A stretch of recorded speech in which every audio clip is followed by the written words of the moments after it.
want to remind you guys, the kitchen is open. Don't forget the Alabama Slammers, Kamikazes, Purple Hooters, $1 a shot. They're out of chicken wings, don't worry. They got pizza, they got prune juice, diapers in the bathroom for the poor guy back there with the jacket. Depends. Okay, we'll take care of you though. Anyways, ready for our next comic? Woo! All right. He hails from right down the street, believe it or not. Give it up for Ed Smith. Ed Smith, bring it, come on.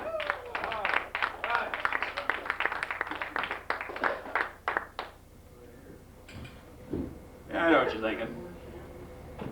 Big boy's really gone to pot, huh? Now, it's pretty obvious that I enjoy eating, right? And, you know, it's like, I bet you everybody's been on diets at one time or another, right? Well, I've been on hundreds of them. Matter of fact, I lost enough weight to make 6 people so we could order Cantonese for 6. Matter of fact, I've been on a diet I started last week, you know? And it's been a pretty good diet.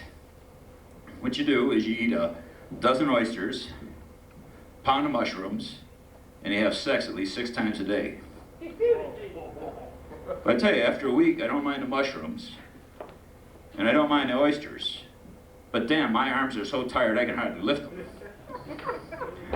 And I didn't even realize it's ambidextrous.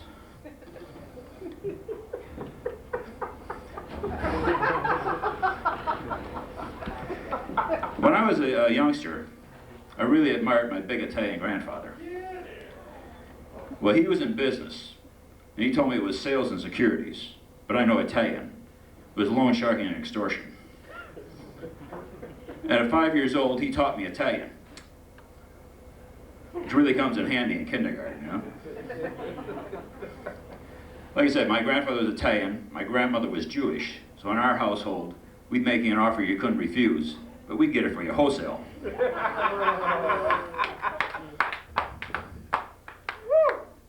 My mother was a real feisty lady. My brothers and I learned how to bob and duck and weave at an early age, because when she'd get mad, she'd throw knives, forks, spoons, anything she'd get her hands on. You know, and they say that men will sometimes marry women like their mothers. But who'd want to marry somebody that throws knives and forks and spoons and things at you, right? Well, I did. Matter of fact, I was pretty young the first time I got married. Thinks 5 too young? I don't know, what do you think? But, no, actually, I was 19 and she was 17. Okay? Now, guys, see if you can picture this, okay?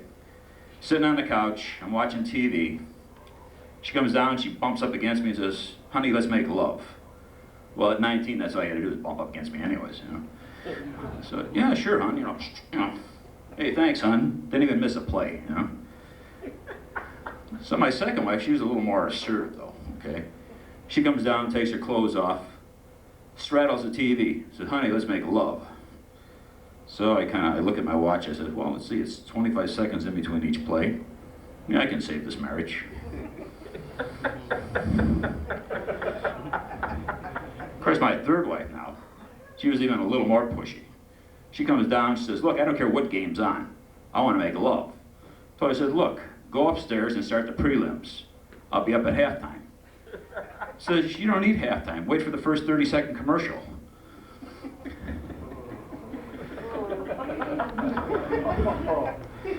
So like I said, you know, first time I got married, I bought a new car and I took the loan out for 5 years. And when I paid it off, I got divorced. Well, this happened a few times. And now I've been living with somebody for 6 years and I'm leasing, and it works out just great. Yeah, she's a real sweet lady, but she's got some strange quirks though. Especially when we're driving along. She'd be over there in the seat, moving around, putting her arm in front of me. It's like, you know, I don't know if she's going through withdrawal, she needs a fix, or what's going on, you know? But anyway, she's a backseat driver is what it is. So, you know, we tried her sitting in the passenger seat, and then put her in the back seat. And now I won't go anywhere with her unless she gets in the trunk, but I can still hear her back there. Watch out for the guy in front of you. Watch out for the, put your brakes on, you're going too fast. You know, if this keeps up, I'm just gonna get a U-Haul and put her in the back of that.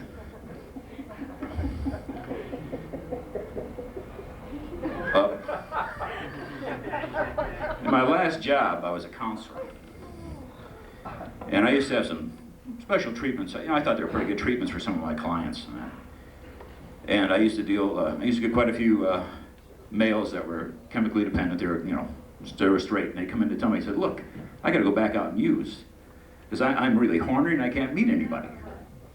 So with these guys, what I do is I used to have a list of all my sex addicts, and I give them the names and phone numbers. Well, this worked out great, because these guys can go back out and use, and when these women woke up and saw what kind of a loser they spent the night with, they made sure they got in for treatment. Yeah, another good treatment I had was I was dealing with a nymphomaniac, okay? So I gave her a vibrator. Well, she didn't see anybody for 2 months. Of course, the vibrator had ever-ready batteries, and it kept going and going and going and going. Another one that seemed to work pretty good for me in treatment is I used to deal with some guys who would have trouble with premature ejaculation. So what I do with these guys is I give them a 1-900 number, but I make sure the woman stutters on the other end.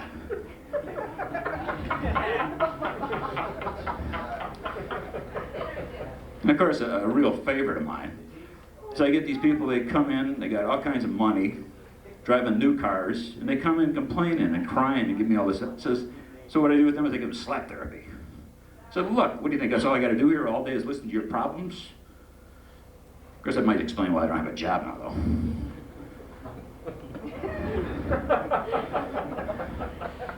I guess.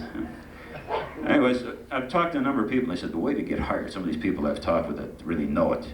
So the way to get hired is what you do is you get your name and your resume in front of the people that do the hiring.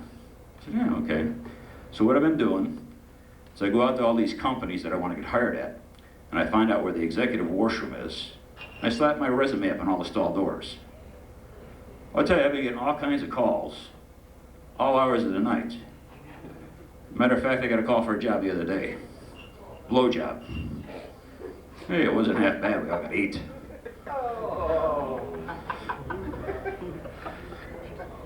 You know, when you go out on jobs, you know, you have all these same interview questions, you know, all these different places. You know, so the last one I went on was at a bank. And it's like, I thought, I'm gonna have a little fun with this, you know. So the guy says, tell me your strength, you know. I said, well, I'm a good poker player. I'm really good at picking the horses at Thistledown, too. And he says, how about, give me a couple weaknesses. I said, hot fudge sundaes, Twinkies. So he says, do you have any questions for us? I says, you know, what's the combination to the safe? And of course, they all ask you now, too. They say, you know, will you submit to a drug test? He says, yeah, no problem. Just depends how good the stuff is and if I get to take anything home I don't use, you know?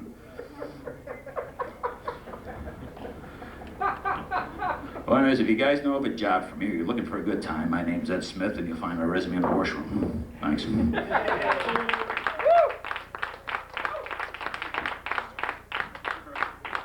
Ed Smith. Give it up, Ed Smith. All right. Our next comedian. He is the original skinny little boy from Cleveland, Ohio. Please give a warm Cleveland Cafe welcome to Ryan Lally. Ryan Lally, come on. Thank you, thank you.